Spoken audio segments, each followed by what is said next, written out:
Well, how about that? Here I am starting all over again, sitting at my little desk, reading the scriptures, talking to myself. That's what I've been doing for a few weeks now, talking to myself. All of this stuff is just my opinion. Everybody's entitled to their own opinion, right? But not everybody is entitled to their own interpretation of the truth. Only God has that. So when I read this book, anybody that might be listening, I want those people to know that it's not me explaining this stuff. I'm just talking about it. Okay?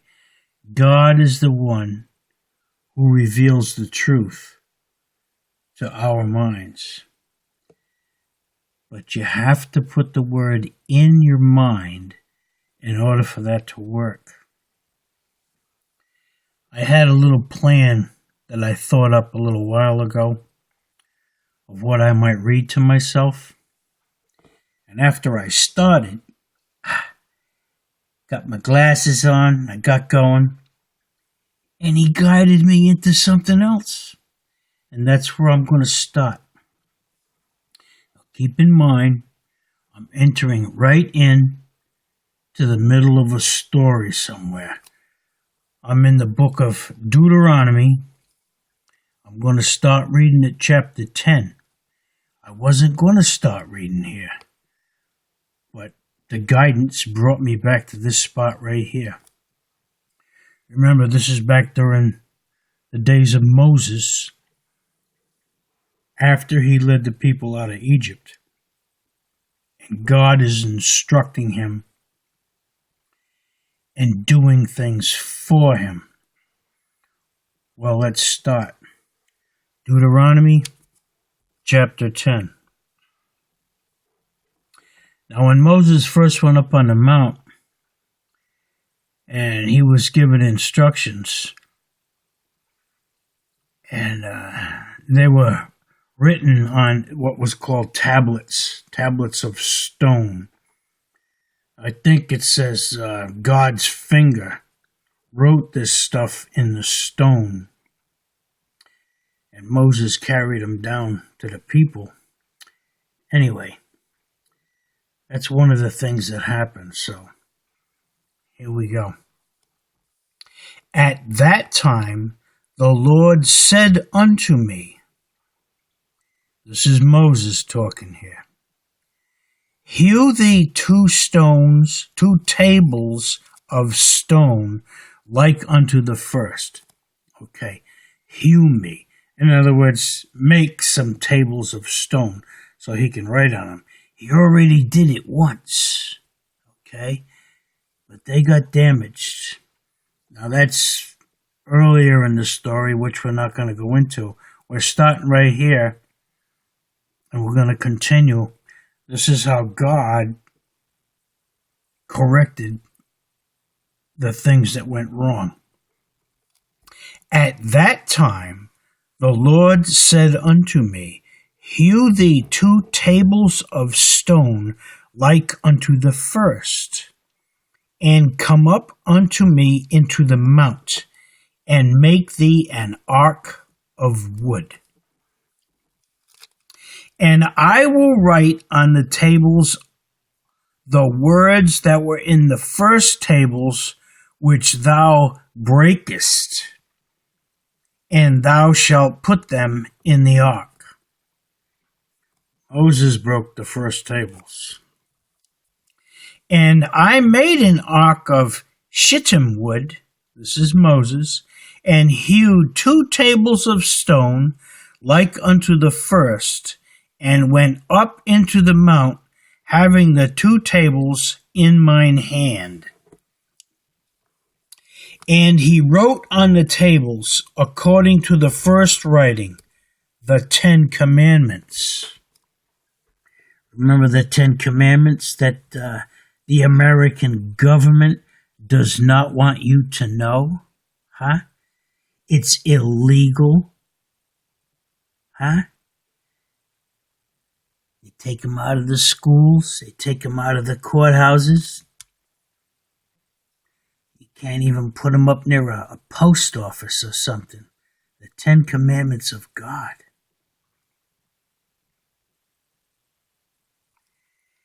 And he wrote on the tables, according to the first writing, the 10 Commandments, which the Lord spake unto you in the mount, out of the midst of the fire, in the day of the assembly.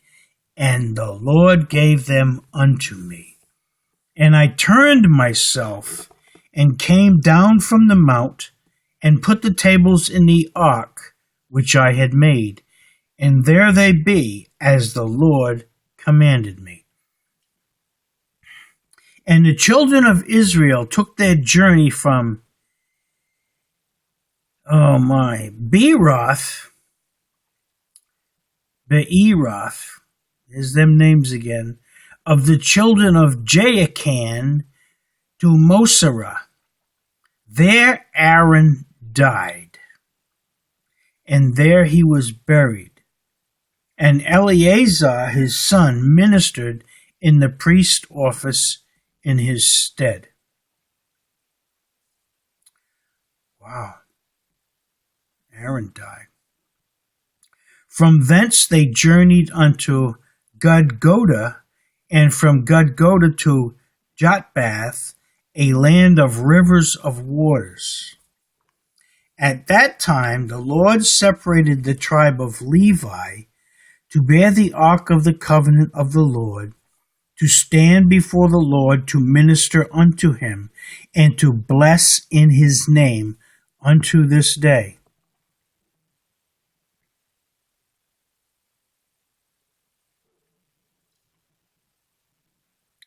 Wherefore Levi hath no part nor inheritance with his brethren. The Lord is his inheritance, according as the Lord thy God promised him. And I stayed in the mount according to the first time 40 days and 40 nights. And the Lord hearkened unto me at that time also, and the Lord would not destroy thee.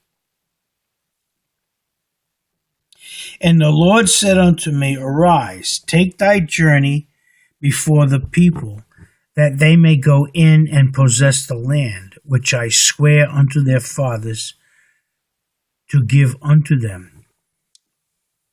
And now, Israel, here he is asking a question to the country, right? And now, Israel, what doth the Lord thy God require of thee, but to fear the Lord thy God, to walk in all his ways, and to love him, and to serve the Lord thy God with all thy heart and with all thy soul, to keep the commandments of the Lord and his statutes, which I command thee this day for thy good. There's a question mark after all of that. He's saying, well, what do you think God wants you to do? Huh? Behold, the heaven and the heaven of heavens is the Lord's thy God. The earth also with all that therein is. Only the Lord had a delight in thy fathers to love them, and he chose their seed after them, even you above all people, as it is this day. Circumcise therefore the foreskin of your heart, and be no more stiff-necked. For the Lord your God is God of gods and Lord of lords, a great God, a mighty and a terrible, which regardeth not persons, nor taketh reward. He doth execute the judgment of the fatherless and widow, and loveth the stranger, in giving him food and raiment. Love ye therefore the stranger, for ye were strangers in the land of Egypt. Thou shalt fear the Lord thy God, him shalt thou serve, and to him shalt thou cleave and swear by his name. He is thy praise, and he is thy God, that hath done for thee these great and terrible things which thine eyes have seen. Thy fathers went down into Egypt with 70 persons. I think we're talking about Jacob there. 70, that's 60 and 10. That's 70 people went down in there during the famine. That's back in his son's days, Joseph, when he was sold into slavery and all that stuff. And now the Lord thy God hath made thee as the stars of heaven for multitude.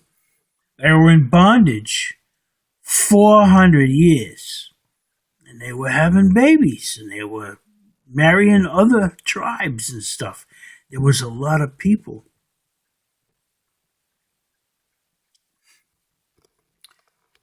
Chapter 11. Therefore thou shalt love the Lord thy God, and keep his charge, and his statutes, and his judgments, and his commandments, always,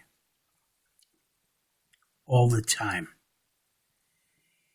And know ye this day, for I speak not with your children which have not known, and which have not seen the chastisement of the Lord your God, his greatness, his mighty hand, and his stretched out arm, and his miracles, and his acts which he did in the midst of Egypt, unto Pharaoh the king of Egypt, and unto all his land. And what he did unto the army of Egypt, unto their horses, and to their chariots, how he made the water of the Red Sea to overflow them as they pursued after you, and how the Lord hath destroyed them unto this day.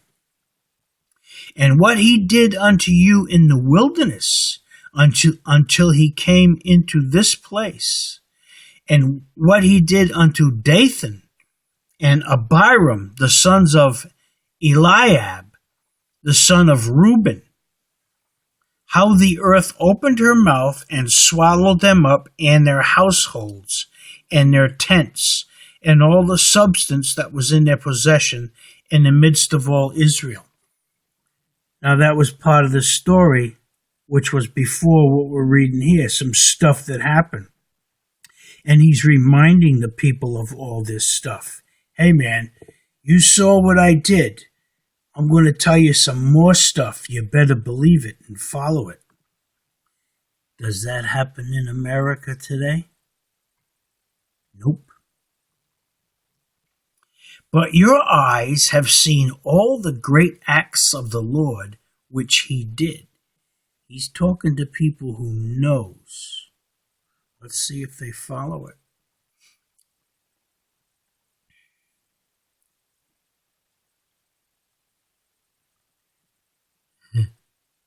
Therefore shall ye keep all the commandments which I command you this day, that ye may be strong and go in and possess the land whither ye go to possess it, and that ye may prolong your days in the land which the Lord sware unto your fathers to give unto them and to their seed, a land that floweth with milk and honey. A lot of people have heard that verse, have no idea where it came from or what it means. You need to read the book to find out. For the land whither thou goest in to possess it is not as the land of Egypt, from whence ye came out, where thou sowest thy seed and waterest it with thy foot, as a garden of herbs. But the land whither ye go to possess it is a land of hills and valleys, and drinketh water of the rain of heaven.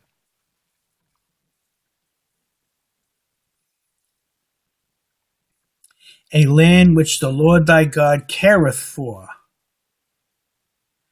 The eyes of the Lord thy God are always upon it, from the beginning of the year even unto the end of the year.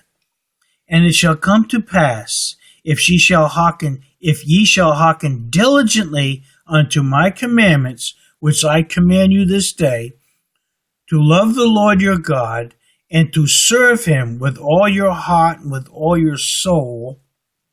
Listen to this stuff. That I will give you the rain of your land in his due season, the first rain and the latter rain, that thou mayest gather in thy corn, and thy wine, and thine oil. You keep my commandments, and the earth will bless you. Coming from God. And I will send grass in thy fields for thy cattle, that thou mayest eat and be full. Take heed to yourselves that your heart be not deceived, and ye turn aside and serve other gods and worship them. Now, where else did I say take heed? Listen to this. Take heed to yourselves. In other words, pay attention to yourself, that your heart be not deceived, and ye turn aside and serve other gods and worship them. Remember me saying, how can a young man cleanse his way? By taking heed, therefore, according to thy word. He's saying, pay attention to what I'm saying. Hey, I'm just a man, and I'm a dirty man at that. I have done a lot of filthy things. Since I started reading this book, little by little, it changed me. Now I have absolutely no desire to do any more of that crap. I don't. It doesn't exist anymore. I only like reading this book and trying to do what little good I can for some people that I know and even strangers, because that's part of the commandments. Now, I'm going to knock this off for a second, and I'll be right back. I'm going to get myself a little Marco Rubio.